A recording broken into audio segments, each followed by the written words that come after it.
What you're looking for, you can find it here on the Hope TV. What you're looking for, what you're looking for, you can find it here on the Hope TV. What you're looking for, whoa, welcome to the Hope TV.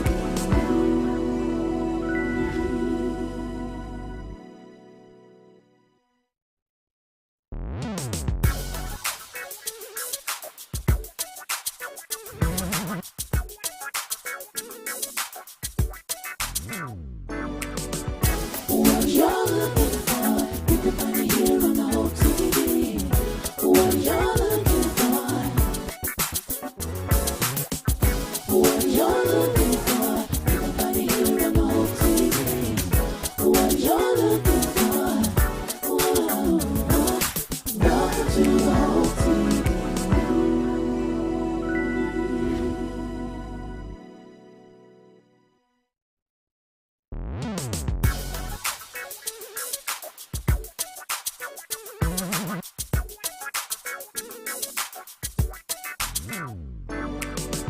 What you're looking for, you can find it here on the Hope TV. What you're looking for, what you're looking for, you can find it here on the Hope TV. What you're looking for, whoa, welcome to the Hope TV.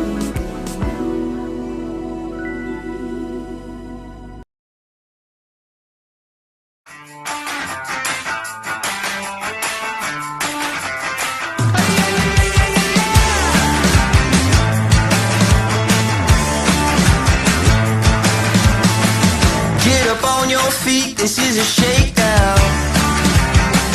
Order up that beat just like a takeout. Show me you got soul inside those new shoes, and you can rock and roll with an attitude. So good, so fresh, just the way you like it. Just the way you like it. So good, so fresh.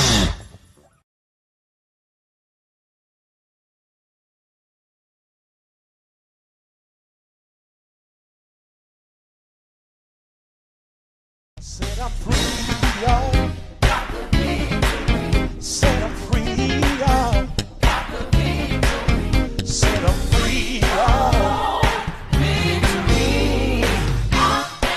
Yes, I am.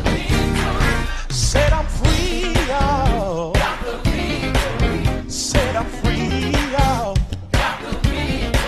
Set I'm free, y'all. Ooh. Yes, I am.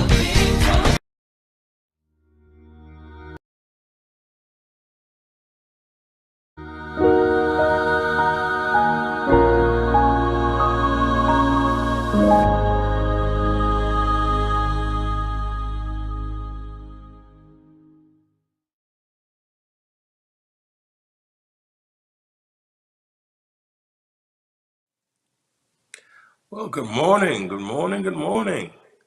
And this is the day that the Lord hath made, and let us rejoice and let us be glad in it. Welcome to Hope TV. I'm E. Dewey Smith. I'm one of our Hope dealers here, and I am absolutely ecstatic that you've tuned in to the Hope TV on today, where we're about entertaining faith. And we're so thankful to see you. And what a blessing, what a joy to have you here with us this morning. We appreciate you being a part. You've tuned in to Morning Dew, which is our bi-weekly devotional. I'm so thankful that the gang is already coming in. Jack Christina Jackson from East St. Louis, Illinois. Tina Williams from Fort Valley, Georgia. Good morning to you. Sandra Jackson from Facebook. Blessings to you. And I love for everybody who's tuned in. Won't you drop us a line and let us know the city and the state and the country from which you are viewing. Blessings to you, Makita Knuckles. Glad to have you this morning. And those who are in the States and those who may be in different parts of the world, where it may be the afternoon, if you're in the UK or if you're in United Kingdom, blessings to you. Bethany Willis, blessings to you. Good. Madison, Illinois, blessings to you. Jesse Snellings, good to see you, Sister Snellings. Lynn Cobb from Mansfield, Ohio.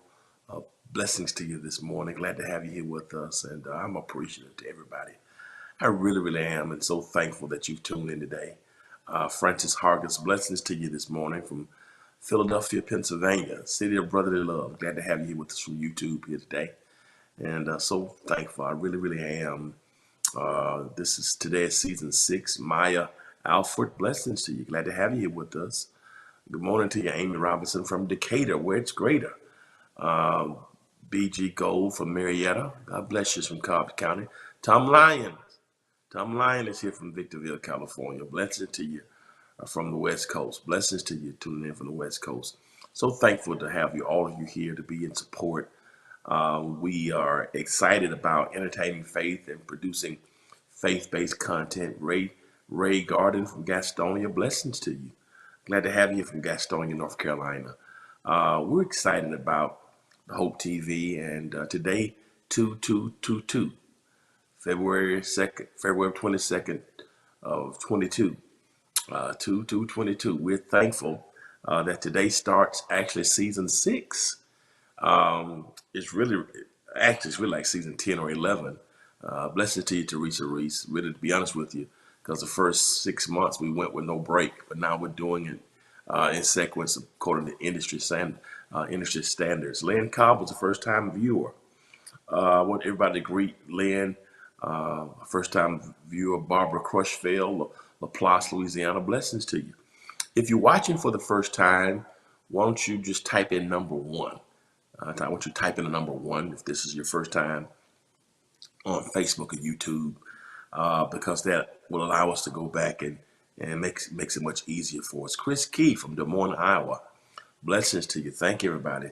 So would you greet Lynn? But if you're first time viewer, just type in number 1, and that's right. We're excited. This is probably really season 10 or 11, if you be honest with you. But we want to do it according to industry standards, so we can improve our production. I want to thank Brother Benton, Walter Lee. Blessings to you, Benton. When I cast this vision, Benton, my right hand, with this whole thing, took it to heart, and literally the first 5-6 months we didn't sleep. We stayed in front of the computer all day long. Sharon Atkins, this is her first time here. Blessings to you, Sharon. Tifton George's in the house, Tiff County, and here we are 23 months later, and the Hope TV, our vision for this is enormous. We have a massive vision for it. Willie Mae McIntyre from Fayetteville, North Carolina. Blessings to you. Angelo Hill, number 1. All right, we've got several first-time visitors. And so season 1 started today. I'm so excited, man. We Kenny's the first time visitor. Blessings to you. Angelo Hill, first time, man. We got 4 or 5 first time people on here. Isn't this amazing? It's exciting that we're growing. And I appreciate you for tuning into Morning Dew. This is our bi-weekly devotional every Tuesday, every Thursday at 9:30 a.m. Eastern Standard Time. You can tune in for Morning Dew, one of my favorite shows that's on the Hope TV. I just can't wait till you see what's happening, man.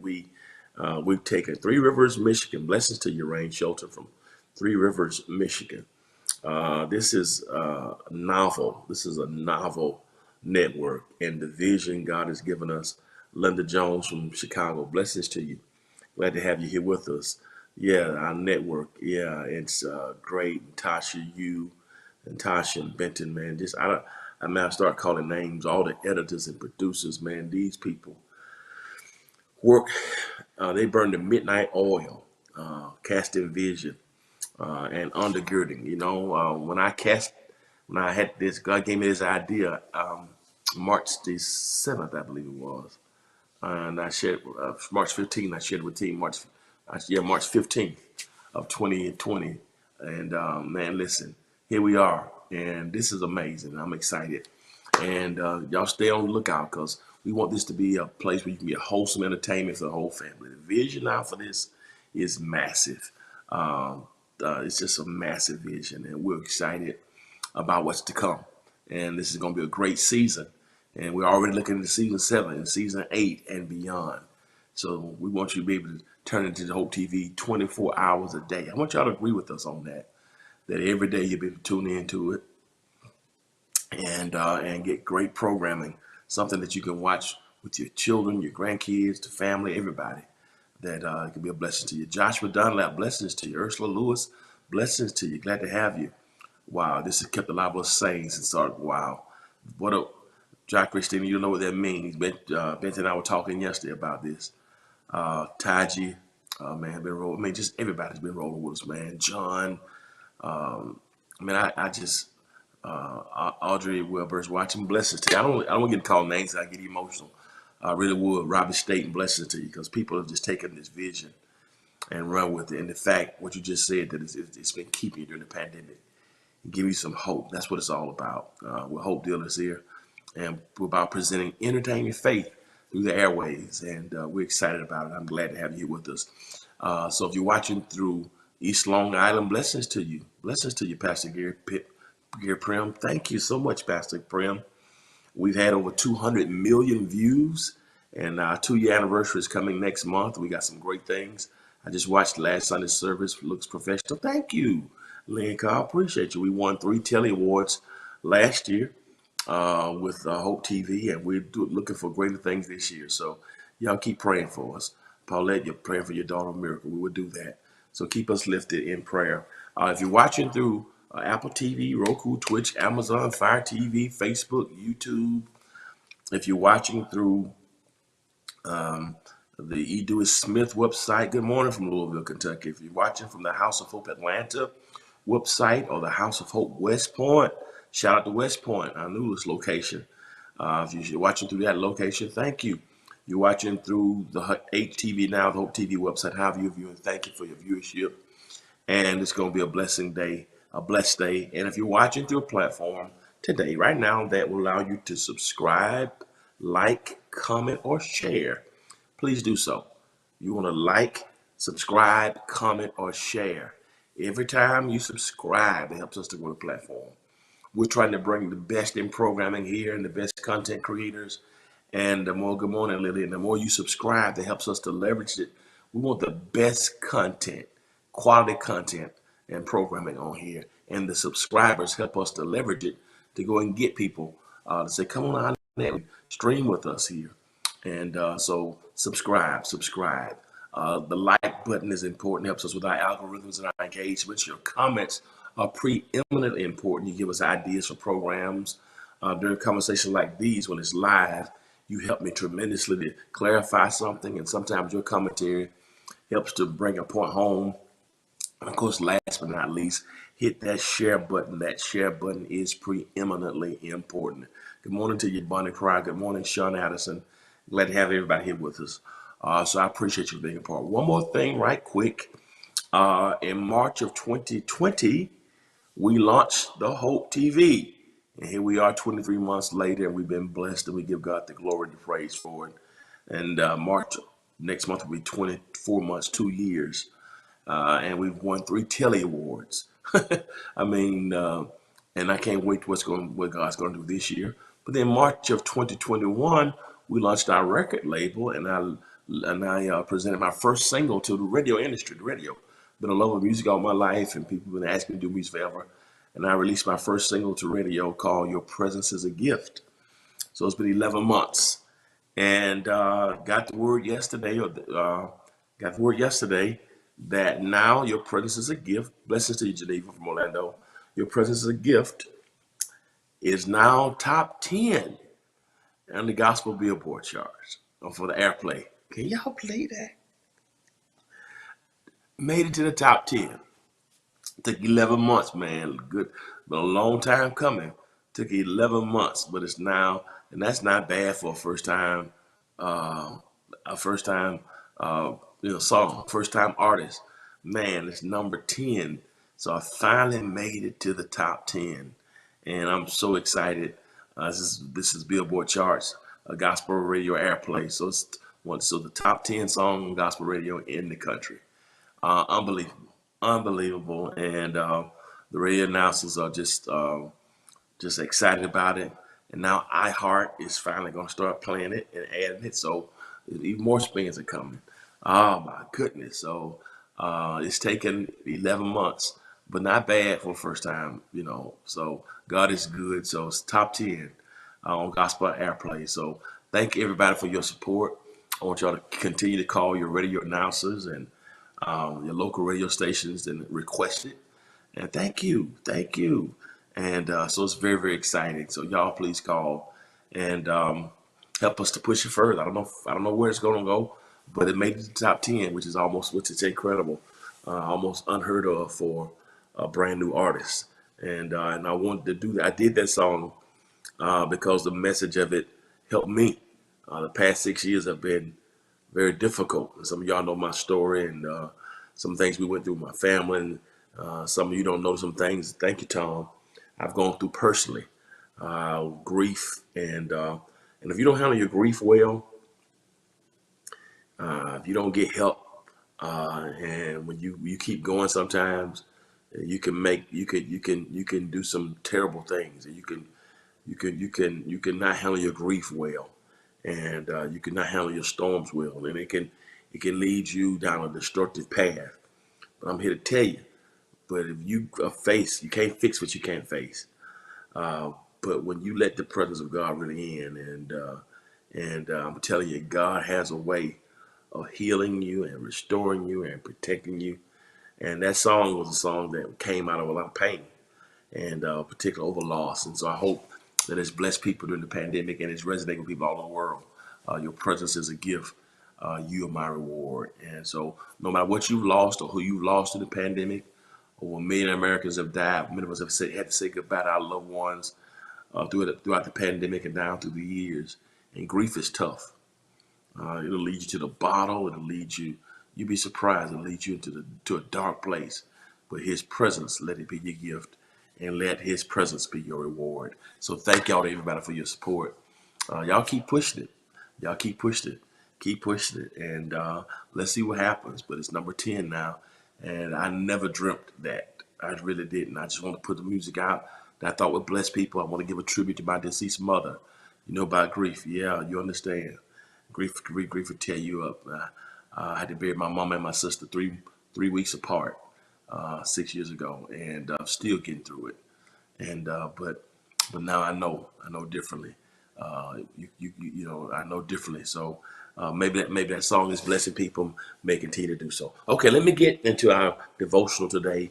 We've been going verse by verse through the book. God blessings to you, Jamie from Harlem, New York. Blessings to you.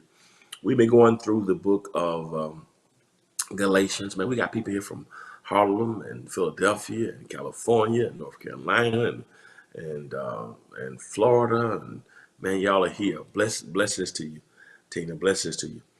We've been going verse by verse through the book of Galatians, and when I came to this chapter 5, and I do my devotional from the Message Bible. Got Michigan here, Macon, Georgia there. Good morning to you, Julie. Right, my sister, right around the corner from me. Grew up right around the corner from each other. When I got to this passage in the book of Galatians, it reminded me of a commercial when I was a boy. When I was a boy, Big Mac had a commercial. 2 all beef patties, special sauce, pickles, lettuce, onions on the sesame seed bun. That was Big Mac. 2 all beef patties, special sauce, pickles, lettuce, onions on the sesame seed bun. That was the Big Mac. I don't know if y'all remember that, you know. And then they had another commercial. Big Mac, filet of fish, quarter pound of French fries, icicle milkshake, sundaes, and apple pie. Anybody remember those commercials? When I grew up, that's how they got that Big Mac across on the airways. 2 all beef patties, special sauce, pickles, lettuce, onions on a sesame seed bun. Yeah. And then they had Big Mac, filet of fish, quarter pound of French fries, icicle milkshake, sundaes, and apple pie. That was Big Mac. 2 all beef patties, special sauce, pickles, lettuce, onions on a sesame seed bun. But then Burger King came out with one. They were really trying to throw off on McDonald's when you think about it. And they had a commercial that said, yeah, that's it. They had a commercial that said, you can have it your way. Big Mac was the primary sandwich from McDonald's. Yeah, that's it. That's it. Cheese dinner, Big Mac, two all beef patty, special sauce, pickles, lettuce, cheese, onions on sesame bun. You're right, Angela. You remember that? Two all beef patty, special sauce, pickles, lettuce, cheese, onions on the sesame seed bun. That was McDonald's with Big Mac. But then Burger King said you can have it your way. Because when you order Big Mac, you have to order two all beef patty, special sauce, pickles, lettuce, cheese, onions on the sesame seed bun. But Big Mac, if you want to take the lettuce off, you can. If you want to get with no onions, you can. If you want it with no mayo, you can. If you want it with cheese, you can add it. If you want it without cheese, you can have it without cheese. If you want it with extra pickles and extra onions, like my sister used to get it, I used to get mine like that too. You can get it your way. You can have it your way. So Big Mac was really Burger King was really trying to throw off on McDonald's because McDonald's was already pre-packaged. It came together. But with Burger King, you can decide on what you wanted. You can have it your way. And y'all been laughing at me. I see y'all was laughing at me. But when I read this scripture, that's what came to my mind in Galatians. And we're gonna put the scripture up there. I thought about Big Mac. And I thought about Big Mac and Burger King. Big Mac and the Whopper. Because Paul says in Galatians 5, the Message Bible, he says, it is obvious what kind of life develops out of trying to get your own way all the time. Paul says that a lot of us, when you want to get your own way, have it your way. Y'all remember that, Burger King? You can have it your way. I thought about that. A lot of us, when it comes to food, we want to have it our way. We want to have it. We want to get vegetable plate or get your steak medium well or medium rare or well done. With food, we want to have it our way. But when it comes to faith, Paul says it's problematic when you try to have it your way.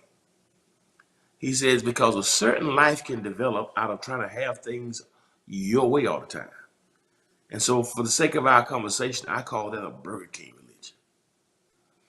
Burger King religion is when you want to have it your way. When you want to pick and choose what you abide by, pick and choose what you follow.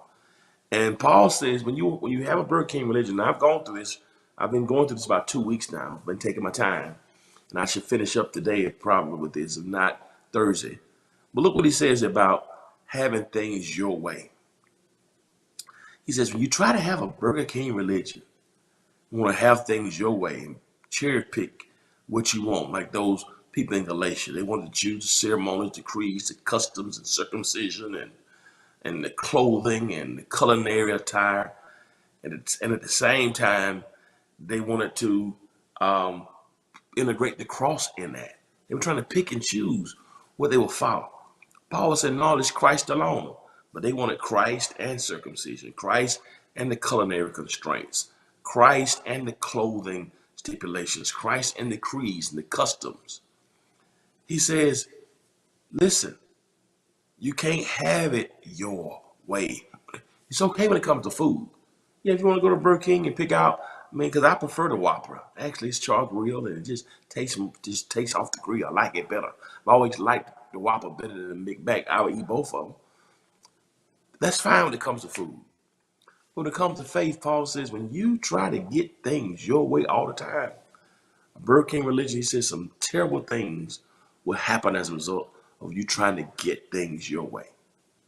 And because there's a difference, we talked about this a while ago, between self-preservation, self-interest versus self-centeredness. Nothing wrong with looking out for your self-interest. First law of nature is self-preservation. Nothing wrong with wanting to make sure that you are cared for and protected. But when you and I center ourselves in everything, when we live a self-centered life, Plato once said that man has a hierarchy of being. And Plato said that whatever's at the top of that person's pyramid is what has your affection and your attention. And in a lot of our lives, we have centered ourselves and our desires and our wishes and our wants. Is what I call it a Burger King religion. And now 3 things that he mentions today, I've gone through these and I tried to just give you a cursory walk through these. Paul says when you have a Burger King religion, this is part 6 really of that. This is part 6 of this Burger King religion devotional. Uh, yeah. When you have a Burger King religion, Paul says there are three things that will emanate, three things that will come as a result of having this Burger King religion. And I want you to look at yourself. We can look at ourselves to find out, man, do I have a Burger King religion in this aspect? Am I acting? Do I want to have it my way? And maybe that's the reason why sometimes blessings don't come in our lives because we have ourselves at the top of the pyramid. And so there are three things, and I want to put number one up there. Number one, Paul says, when you and I have a Burger King religion, get this, he said we will be adverse to companionship. We will be adverse to companionship. Adverse. What does that mean, adverse? That means adverse means to run away from or almost allergic to it. You know, adverse to companionship. That means you don't harmonize. You're not good. You're the opposite. You're adverse to it. Adverse is almost allergic to it. You know, it's not easy. Have issues relating to companionship. Very deep. Look what he says here. He says, it's obvious what happens when it's obvious what kind of life develops out of trying to get your way all the time. That's good. A brutal temper. We did that last time. Then he says this, an impotence to love or be loved. Jesus. This is the month of February. This is the month of love. Celebrated Valentine's last week. And but look what he says. He says, when you have a Burger King religion, an impotence. Impotence means a lack of power. Impotence means the ability to perform. The inability to perform, inability to execute, powerless, lack of ability, weakness. Paul says that a Burger King religion can affect us relationally. Wanting to have it your way can make it impotent, make where you're impotent to love, it is, or even be loved. Some people, some of us, because I hate when preachers say you, some preachers, you, I've always tried to us, some of us, we're all in this, can't love people. Some of us can't love because we fall in love with ourselves. And we're so in love with ourselves that we can't love nobody else. The self-interest and self-preservation and self-centeredness has made it all about us. And we center ourselves even in relationships, where it's about our needs, what we want. And so this is this whole, we just saw this documentary with Janet Jackson. She had a song, one of her popular songs, but I think many of us have applied that to what have you done for me lately? Ooh, yeah. What have you done for me lately? And again, I'm not saying that we shouldn't seek to be loved or have boundaries or desires, but many of us, that's our whole mentality in relationships. What have you done for me lately? What can I get out of it? How does this benefit me? And many people look at others from a utilitarian perspective. It is, I'm with you for what I can get out of it. So if I date a man, what can you do for me? And many people have been brought up, if I date a woman, what can she do for me? Can she cook? She clean? I need somebody to take care of me. We center ourselves in the whole piece. He says, and so we don't have the power to love. We're impotent to love or even be loved. Some of us are so ugly in spirit and personality, it's hard for people to love us back. because we want it our way all the time. So you can't love or you can't be loved. And everywhere you go, it's the same story, the same piece. We center ourselves where it's all about us. Some of you who watching me right now, you may be wondering, why do those of you who may be single, sometimes those who may be married before, those of you who be married, you may be wondering, why don't I have peace? Or I've dated 3 guys, or I dated 4 women, and they don't know each other, and every one of them said the same thing about me. You're all about yourself. You're selfish. It was interesting. One of my nieces had a conversation last night and asked the question, "Do you think I'm selfish?" This is what my niece asked last night. "Do you think I'm selfish?" I've been thinking about myself. When you have to ask the question, "Do you think I'm selfish?" chances are some stuff is already underneath the surface that has convicted you. If you got to ask me, "Am I selfish?" chances are you probably are. If you're thinking about it. And that's good, Adrian. And if you dated 4 or 5 people and everybody said the same thing about you, they don't even know each other. You got 4 or 5 failed relationships that didn't work out with good people. Sometimes you have to ask yourself this question: now, who's the common denominator in all these equations? Is it about me? Have I allowed my hurt from the past? Have I allowed my pride? Have I allowed how I've been brought up? Have I allowed how I've been brought up to change my idea of relationships? What have you done for me? What can you do for me, honey? Honey, you better get what you can. You better get yours. But look out for yourself. And what it have you doing? You're looking out for yourself so much. And what happens a lot of times is sometimes it's based on hurt. You were hurt before in a previous relationship, so the next time you go and look out for yourself. So what happened? Absolutely. Yep. That's true. Sometimes people will take that control you. But my thing is, can you look at yourself? People will manipulate you. But I think but my point is, if you've gone through the same thing 4 or 5 times with different people who don't know each other, you may have to ask yourself the question. That's all. That's my thing. All I'm saying. This is about self-examination. This is not here to point fingers. It's just here to make us ask ourselves the question. Is it all about what you can get? Is there any reciprocity? Is there any compromise? Absolutely. It'll have you thinking everybody out to get you. God can give you a new relationship, but you made the new relationship pay a tax on what the other one did. Your mother will tell you, always look out for yourself. Honey, don't trust a man. That'll have you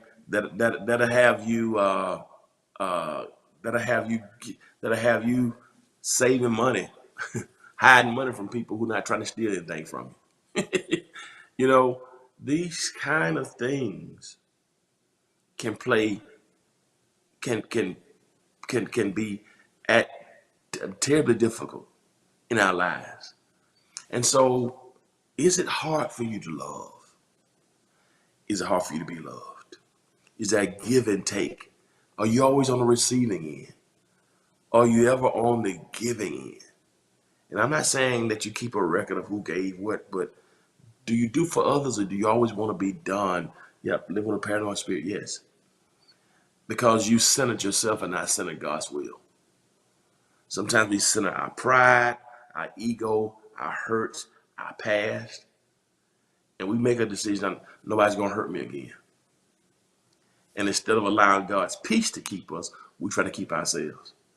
And sometimes you can close your fist up, but what you don't understand, when you close your fist up, like you close your emotions up, nothing can go out, but nothing can come in. Some people are just difficult and hard to love because it's all about them. It's all about them. I was talking to one guy. It's been a while ago before COVID hit at the barbershop, and he was in love with this woman, and they were both in their 40s, but he had been married before and had gone through a divorce, and He was 40s, he was in the late 30s, and he had a child from his previous marriage, and he was in love with this woman, but she didn't want to marry him because she didn't want him to have. She didn't want. She couldn't.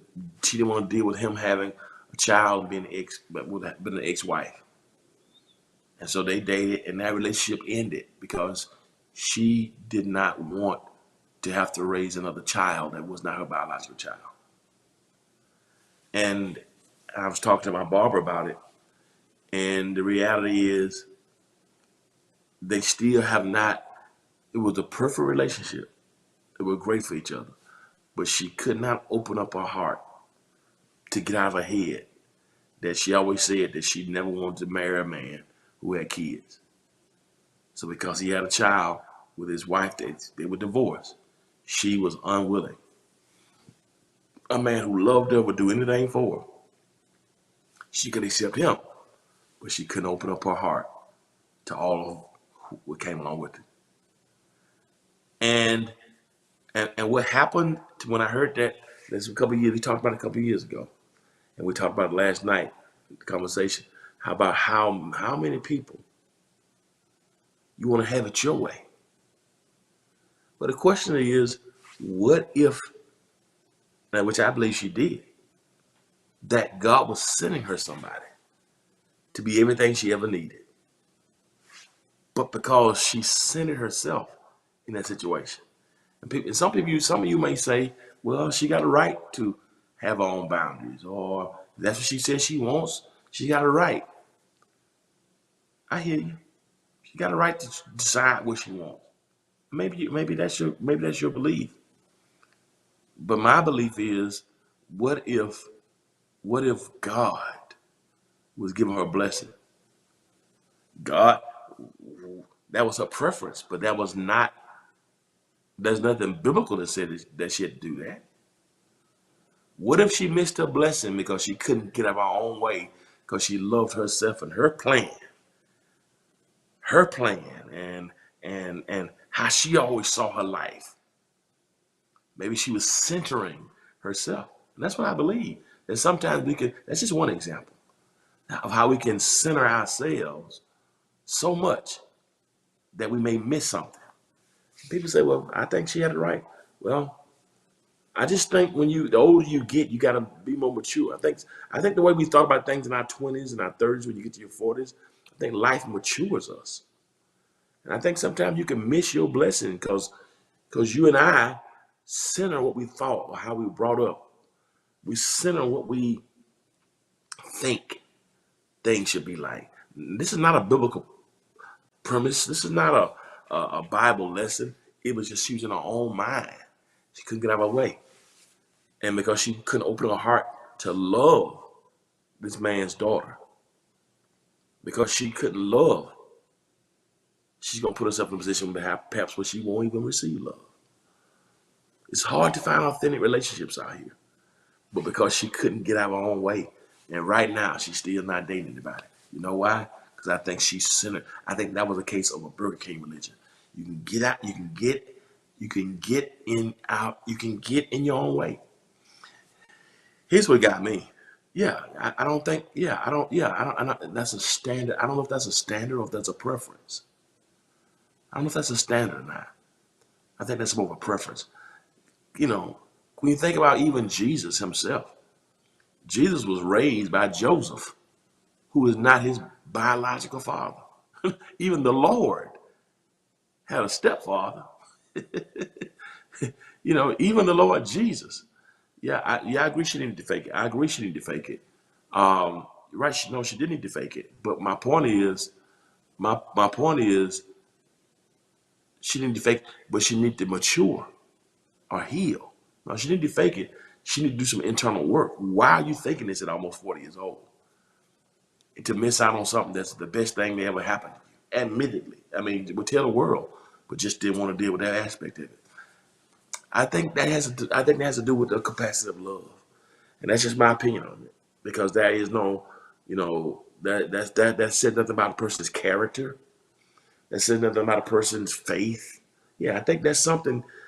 Yeah, I think that's some internal work need to be done. But most importantly, I think when you center yourself, that's not a standard. That's because it suggests that that lacks standards. No, that's not. That's a preference. Yeah, and I think so often we do that. We look at people we based upon how they look, how much money they make, or he don't make enough money, or he doesn't dress good enough, or he doesn't have the same level of education that I do. And or I don't like how he dressed. I can't take him around my family. He's not handsome enough. And we look at these things like this, and sometimes if you and I are not careful, we can allow our preferences, to to put us in a position where we're hard to love, and we can be adverse to companionship. That's a Berkey relationship. Here's another one. That's just my opinion. And here's another one. That's so true. It's hard to hear from God when you already have that. That's so good. Absolutely. Yeah, it's just, but we got these preconceived notions, man, in our heads. And this is what I want. This is what I've always wanted. This is what I see. But just because you see that doesn't mean that's what God has for you. That's my point. When did the Holy Spirit tell you not to do it? When did God tell you? This man has everything you ever wanted. But because he was married and divorced and has a daughter, and you decide, no, I'm not doing that. That means, in my opinion, that you centered yourself and your thoughts and your preferences. And nothing's wrong with preferences. But what happens when your preferences may push you away from something that God has given you that can be the best thing that's ever happened to you? It's my opinion. You may have an issue of Burger religion. Here's another one. Point two. I'm almost finished. Let me give you two more. Let you go. Affinity for compartmentalization. Affinity for compartmentalization. Affinity for compartmentalization. Affinity for compartmentalization. What does that mean? Affinity for compartmentalization. Put the scripture back up there. I'm almost finished. It is obvious what kind of life develops out of trying to get things your own way. You're exactly right, Darcy. It is a hard thing. It is a hard thing to do that. But it's also harder sometimes trying to live by yourself. It is obvious what kind of life develops out of trying to get your own way all the time. Brutal Temple, it is an impotence to love or be loved. Here's another one. Divided homes, divided lives. It's also hard trying to pay the bills by yourself. it's a whole lot is hard. You know what I'm saying? It's hard. Life is hard. It's hard to sometimes be by yourself. Yeah, everything's hard. But it is a brutal temperature, an impetus to love, be loved. It is divided homes, divided lives. Whoa. Divided homes and divided lives. What does that mean? It says that sometimes when you have made it about yourself, that's true. When you made it about yourself, you have a divided home and a divided life. Many of us have compartmentalized lives. We have God right here. We have our relationships right here. Have our job right here. Compartmentalization. We gotta learn how to decompartmentalize God. What do I mean by that? Some of us have divided places in our lives. We have places where God lives and a place where we don't want God to go into. It's almost like when I grew up, Mama taught always keep the living room clean and always keep the front bathroom clean. Mama said whenever you go to when you go to school, you leave the house, make sure you put some clean underwear on. Just in case you get hurt or something, got to go to the hospital, you got some clean underwear on. Mama would say to me, when people come over to the house, the front bathroom need to be clean. Wherever people gonna be, the public areas need to be clean. Now you can go in your bedroom and let it be junky, and you can close the door back there. Because you compartmentalize places where people can go and places that are cluttered. Think about that. Even to this day, some of us, the front room gonna be clean, the living room gonna be clean. People gonna come there, front bathroom, keep that clean, people. But now the back areas, now you ain't come to my bedroom. I got stuff all on the floor, and You know, his bedroom is a little be more junky. You come in the little den area because that's pretty tidy. You don't get too messed up. The common areas, you know. But now you're not coming in this room because I ain't made the bed up or I got stuff on the floor from yesterday. Every area, you know what I'm saying? Every now some places in my house, none of it is nasty, but some is more junky than others. You know what I mean? I don't believe in no nasty house. I like cleanliness, but the bed's not always made up. Sometimes I may leave the suitcase. You know, I got stuff out it, not nasty, but you might just straighten it up a little bit. But that front one needs to be in order. It's almost like that. That's how my mama raised me. Make sure everything is not, you know what I mean? And the older you get, sometimes you get older, you know, clean the kitchen. You don't want to get no ants or anything in there. Make sure all that, take the trash out. But make sure some areas where people gonna be, the people can come there, it looks good, it smells good. You got tissue in those areas. I know some of y'all raised like that. Some people have said, no, everything had to be clean. No, I ain't clean everything every day.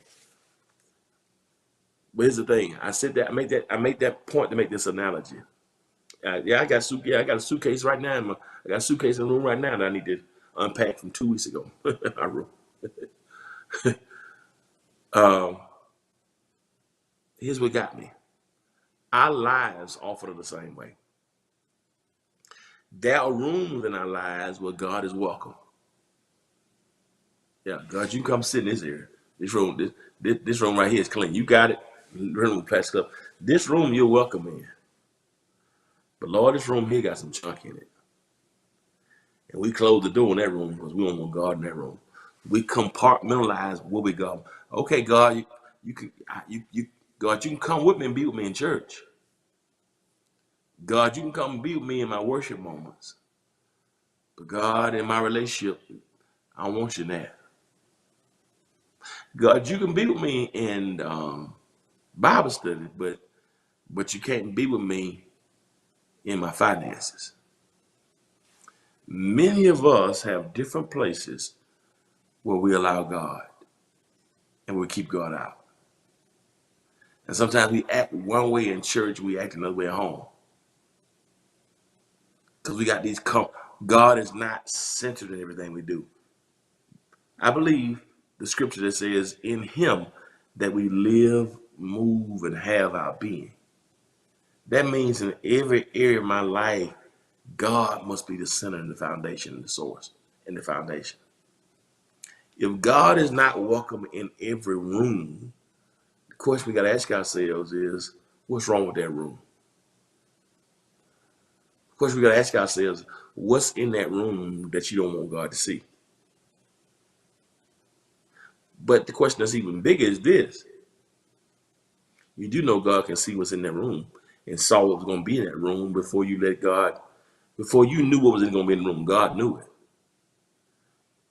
Can I invite God into every room? Or are some rooms too painful? Are some rooms too junky? Have I compartmentalized in my life where I want God to go and where I don't want God to be?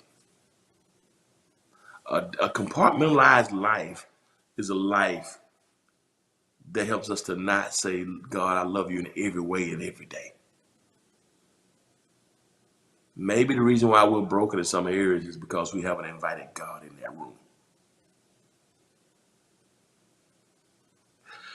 Our emotions can be so enormous that we can almost emotionalize God out of certain room. God, I don't want to even hear what you have to say. Yes, that's it, Latrice. That's it, my cousin. Some areas we don't want God in. And we wonder why. And here's what Selena Payne in her book on emotional wonder says. There's some rooms, we all got rooms, and some rooms are so painful that we made those rooms sacred. Those rooms have become like sanctuaries. And because they're too painful, so we close the door on those rooms. We close the door in that room and we don't even go in there because it's too painful. And in that room, there are a lot of intruders. There are a lot of toxic things that we don't want to revisit. So we close the door in that room. We make those rooms sacred. Don't touch, don't go in there. Don't open that door. And what Selena Pena says something that's very interesting. When we make those rooms sacred, they're full of toxicity. And what I said is, when we close the door in those rooms, we not only do we make those rooms sacred and they become sanctuaries, but here's the inevitable outcome. That sanctuary will become our mortuary. If you don't go in that room, what's in that room, that sanctuary, will become your mortuary. What's in that room can have the power to kill you if you're not careful. And so, brothers and sisters, compartmentalize lives. You can be in a family, you can be married to somebody, and it's totally divided. What you do publicly, what you do at home is totally different.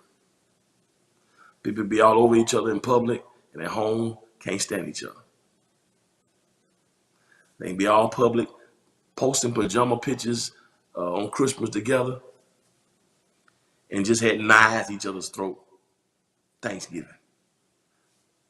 Divided, because so much of their life they want to show public. They have an Instagram life, and they have a reality life. What room is God not invited? We can't have this affinity for compartmentalization. You can't have certain places and rooms where you don't let God. Is God welcome in every single room? Have you let him in every room? Have you let him in every room?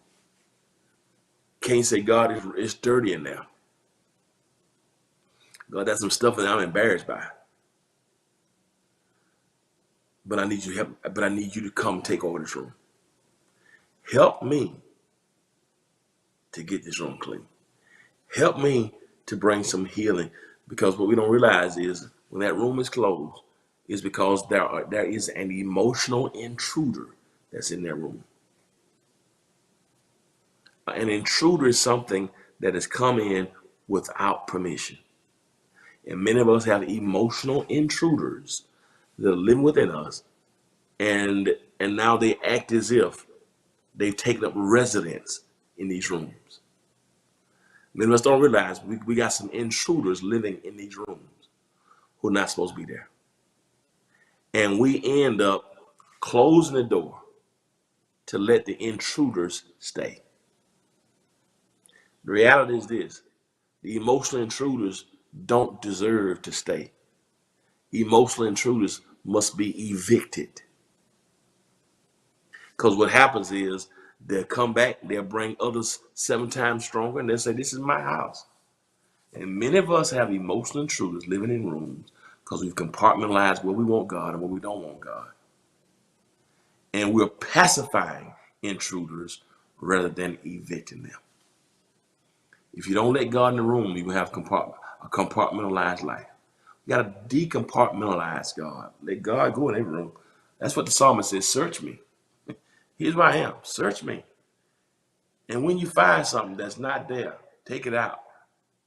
God, I surrender it to you. I surrender you. I need you to come on in the room. You know me. You know me. And what kind of intruder is in that room? There's a difference between a guest and an intruder. An intruder is somebody who has no business being in that space.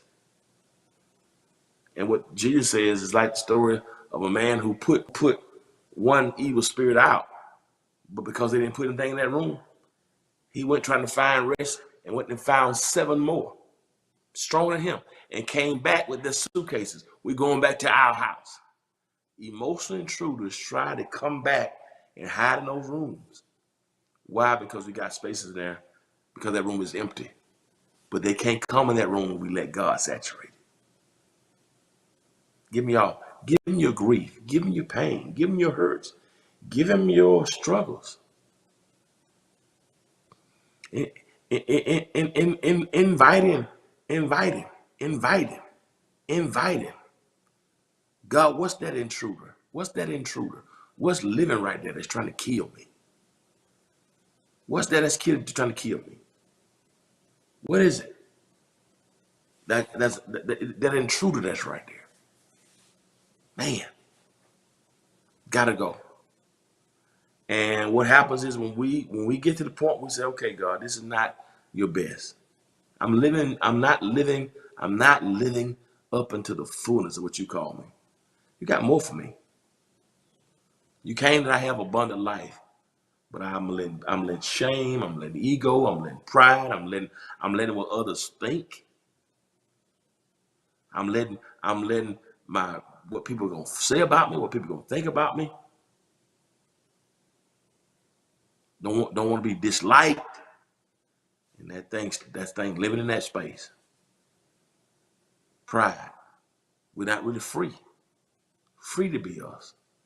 It's that compartmentalization. In every relationship is God behind. Is God. Do you see God in it? Is it a blessing? Or something you just got yourself in because of flesh? Compartmentalized life. So the Burger King religion, you just want everything your way. First thing I told you was adverse to companionship, affinity for compartmentalization. Here's the last one. The third thing, I'm gonna let y'all go. The third thing, affected by low consciousness. When you got a Burger King religion, when you just want it your way, you are affected by low consciousness. Affected by low consciousness. Affected by low consciousness. He says when you just want it your way, everything got to be your way. Number one, it's gonna be hard for you to love and hard for you to be loved because you center yourself in everything. It's more about what you can get. What have you done for me lately? Second thing, the affinity for compartmentalization, where you have a divided home, divided life. Right? But then the third one is affected by low consciousness. Put the scripture up there. What do you mean by low consciousness? Here's the last one. I'm gonna let y'all go. Look what he says about low consciousness. He says, it's obvious what kind of life develops out of trying to get your own way all the time. A brutal temper, we talked about that last week, an impotence to love or be loved, divided homes, divided lives. Here it is, small-minded and lopsided pursuits. Small-minded and lopsided pursuits. Jesus. So you're small-minded. When you want to have it your way, you end up with small-minded and lopsided pursuits. What does that mean? That means that you start pursuing stuff that don't even, like, what are you thinking? Like, is that all? You mean tell me that you don't think God can help you finish school? You mean to tell me that God can't let you do the ministry? You going for low-hanging fruit? You mean to tell me that you don't believe you can buy the home? You don't believe you can start the business? Because you centered yourself, now you've lowered your view on what God can do.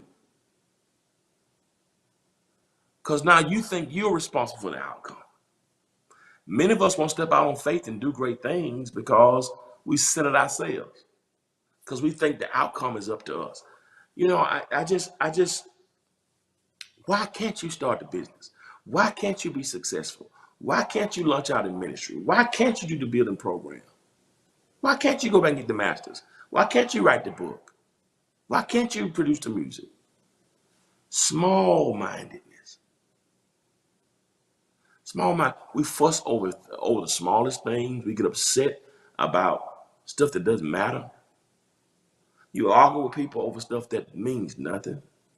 You always got to be right. And we look at like, why am I tripping over something that's so little? Small-minded pursuits and small-minded and lopsided pursuits. So now the things we are pursuing, he says, small, lopsided. God has so much. God can give you the desires of your heart.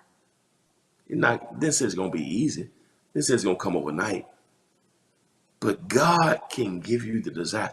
Scripture says, set your affections on things which are above. Let me tell you something. God has so much in store for us.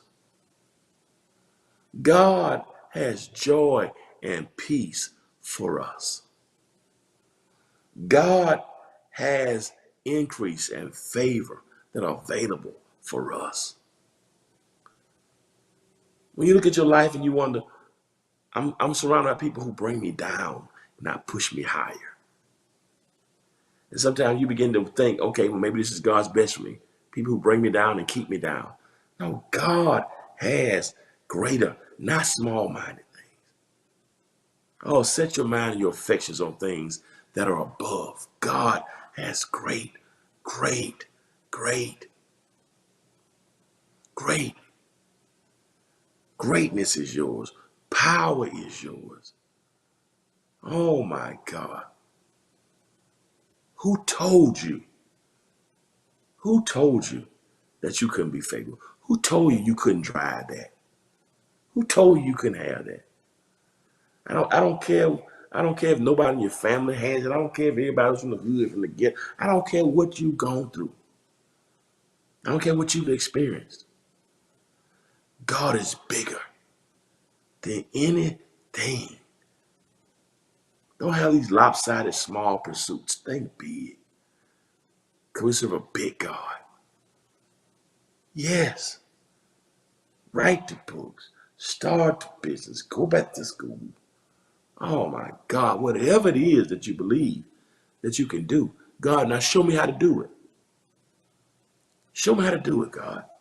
The time, God, I don't have the time today. I'm tired.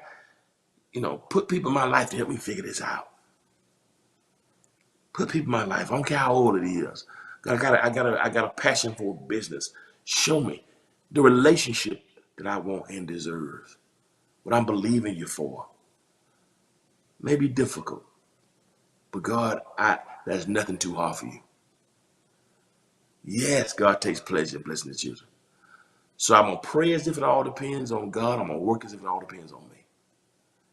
And I'm believing God. And let me tell you something. I believe that we made it through this pandemic because God wants to take us from faith to faith and glory to glory. I believe God is saying to us even now, you think I brought you through all this so you can go back to the same old, same old? I believe God is saying, I've allowed all these things to test you and your tenacity, your perseverance. That if you made it through this, start thinking big. Oh my God. If you only saw how much confidence God has in you. We tell our team sometimes, you ought to try something so big that failure is absolutely guaranteed unless God steps in. You ought to try something so big that failure is guaranteed unless God steps in. And I hear what y'all are saying. Well, I ain't got the money. Well, God would never give you a vision based on your budget. Yeah. If you can afford it in your budget, it ain't God. God would never give you a vision that's based on your budget. Did you hear what I said? God will never give you a vision based on your budget. That's not God.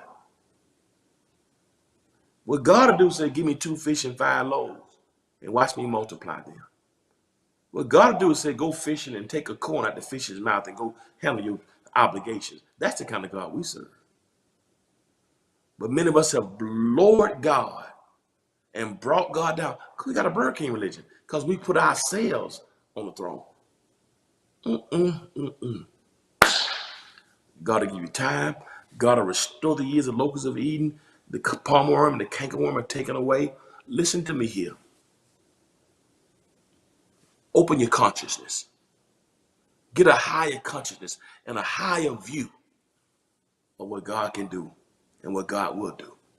Yeah, that's it. Try something so big. That's it. If you can see it, that's not it. Try something that's so big that failure is guaranteed unless God steps in. And I'm telling y'all, I believe this is the season where God's getting ready to blow somebody's mind.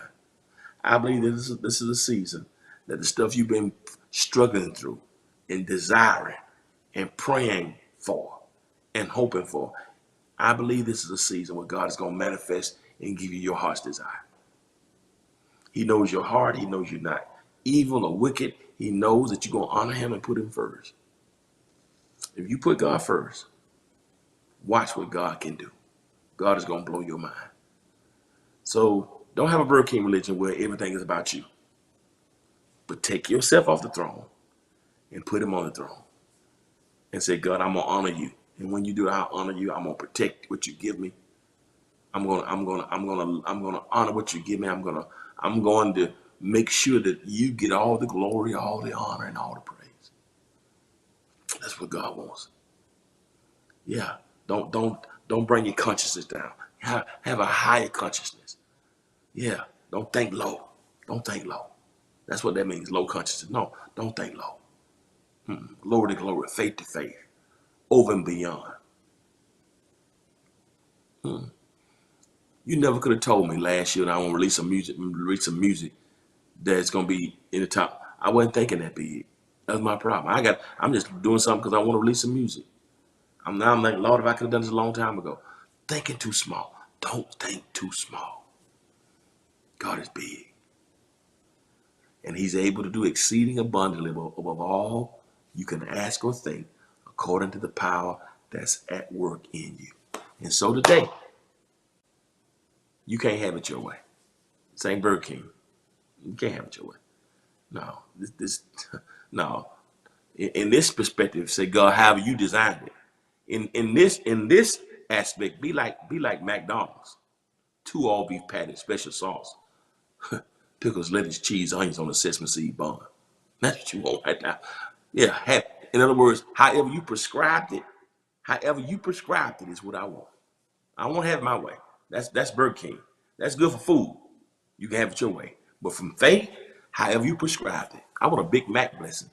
Whatever you put in there, 2 all beef patties, special sauce, pickles, onions, lettuce, cheese on a sesame seed bun. If that's what you want, I want everything you want from me. I don't want nothing less. Everything you want on my sandwich, God, I want it. Don't leave nothing out of mine. And if you don't want it on there, God, I don't want it. That's what I want today for all of us. God's best for all of us. 2 all beef patties, special sauce, pickles, lettuce, cheese, onions on a sesame seed bun. Whatever he puts in it, every ingredient. And I tell you, when God does it, not my will. That's it, Jesse. Your way. Your way, God, not mine. Your way. Everything you birthed for me, God, how have you prescribed it? That's it. I love y'all. I got to go now. But as always, remember this. Move yourself out the way. God is working. God is working. Might not be able to see it, understand it. Blessings to you. Might not understand it right now. But you're going to have the desires of your heart. You're going to get what God orders. Because God always pays for what he orders. You hear me? God will pay for what he orders.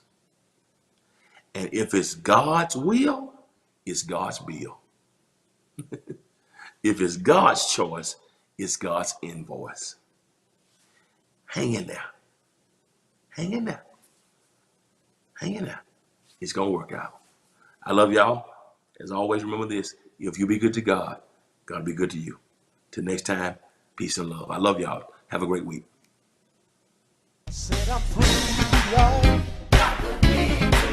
Set I'm free, y'all. Set I'm free, y'all. Yes, I am. Set I'm free, y'all. Set I'm free, y'all. Set I'm free, y'all. Ooh. Yes, I am.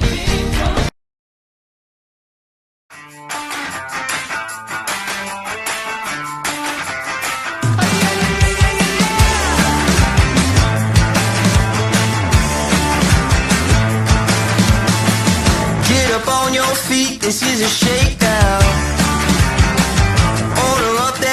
free just like it's takeout.